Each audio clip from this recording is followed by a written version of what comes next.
ఎడారిలో సెలయేర్లు. డిసెంబర్ 2వ తేదీ కొరకు ఏర్పాటు చేయబడిన ఈ భాగాన్ని మీకు చదివి వినిపిస్తున్నది సహోదరుడు పాల్ సుందరం. శ్రమల ద్వారా సంపూర్ణునిగా చేయుట. హెబ్రీలకు రాసిన లేఖ 2వ అధ్యాయము 10వ వచనము. ఇనుము అగ్ని కలిస్తే ఉక్కు అవుతుంది. అది భూగర్భంలోని రాయి వేడిమి కలిసిన మిశ్రమం. నూలుకి శుభ్రపరిచే సబ్బు, దారాలుగా చేసే దువ్వెన, నేతనేసే మగ్గము కలిస్తేనే వస్త్రం తయారవుతుంది. మానవ ప్రవృత్తిలో మరొకటి కలవాలి. అలాంటి వ్యక్తిత్వాలను ప్రపంచం ఎప్పుడూ మర్చిపోదు. మనుష్యులు గొప్పవాళ్ళయ్యేది సుఖభోగాల వల్ల కాదు, శ్రమలను అనుభవించడం వల్లనే. ఒక తల్లి తన కొడుక్కి తోడుగా ఒక గూని కుర్రవాడిని తెచ్చి ఇంట్లో ఉంచుకుంది. అతని కాలు కుంటి కూడా. ఆ కుర్రవాడిని అతని అంగవైకల్యం గురించి ఏమీ అనవద్దని, అతను మామూలు పిల్లవాడన్నట్టుగానే అతనితో ఆడుకోమని తన కొడుక్కి గట్టిగా చెప్పింది.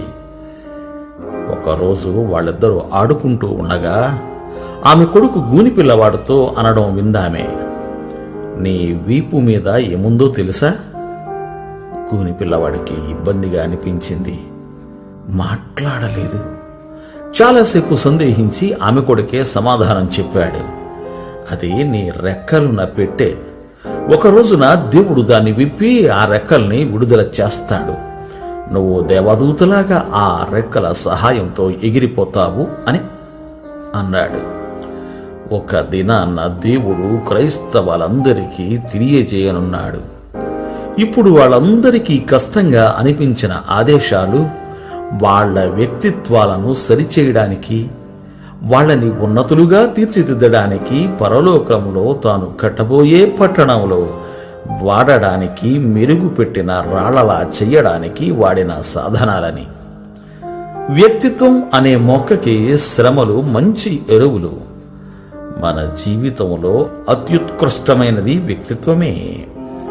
మనతో పాటు నిత్యత్వంలోకి మనము తీసుకుపోగలిగేది అదొకటే. దర్శన పర్వతానికి వెళ్ళాలంటే ముళ్ళదారి వెంటే వెళ్ళాలి. దేవుడు మిమ్ము దీవించుగాక. ఆమెన్. ఆమెన్.